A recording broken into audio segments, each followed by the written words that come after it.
Good evening, everybody. So good to be with you. Today is Thursday, the 2nd of May, and it's 10 past 6 at night. So I heard that a good friend of mine is in hospital, and yeah, I decided to drive through and go visit him today. And yeah, it's somebody that I haven't seen him a lot, but yeah, we still keep contact, and I've been connecting with him quite recently, and he's actually doing a bit better. And it was nice just to catch up with him. But whilst being there, he shared something.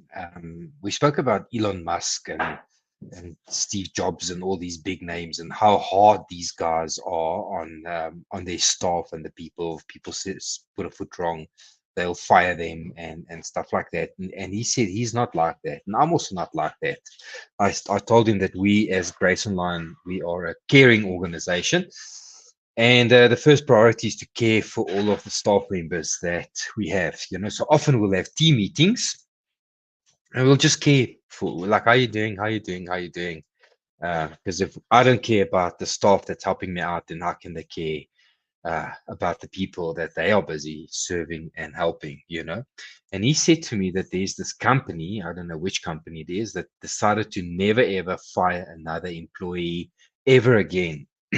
And that became company policy. Employees can decide to leave, but the company will never fire anybody ever again. So the moment the company made this decision to never fire an employee again, the focus of the company shifted towards the employees and their well-being and not on the product. If so, the whole thing was, if I can look after my employees very well, then they will look after the product. But where employees can be fired, the company is focused on the product. If something goes wrong, then employees are in the firing line, quite literally.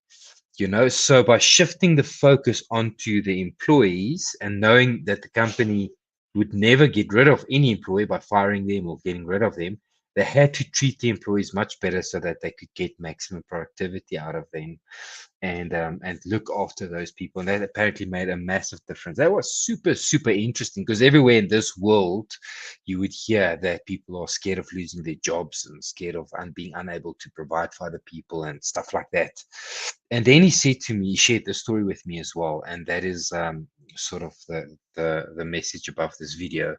He said it's the same with bees. So for a bee, honey is not the main thing.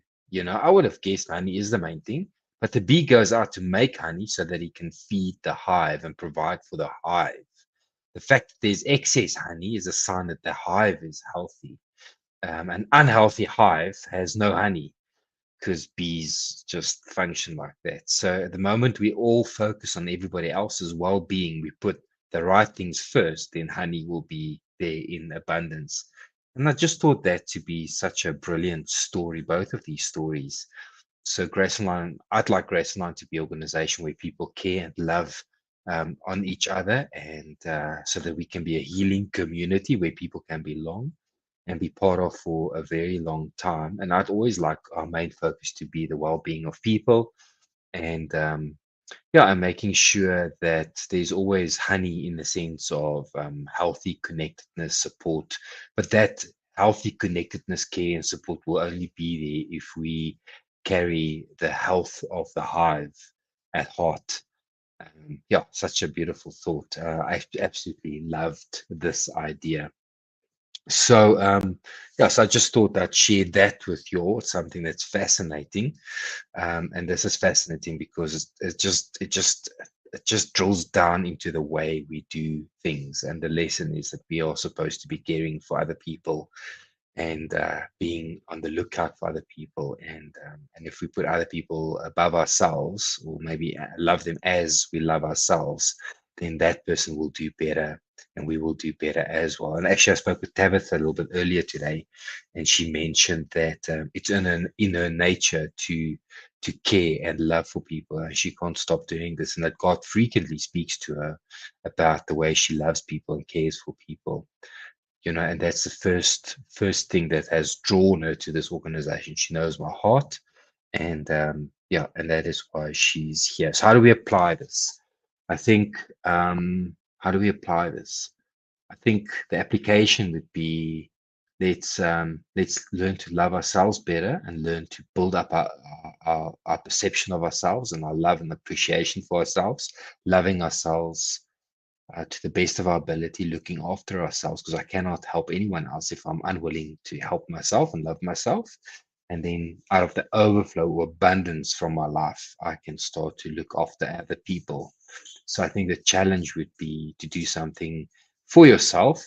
And yeah, and I see Rory there saying, time to come visit your Irish hive pastor. I think so too, Raw. Awesome to be connecting with you all the way from Ireland.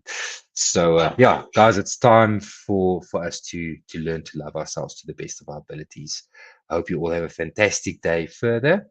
And yeah, I'll be connecting with you again tomorrow. Cheers, everyone.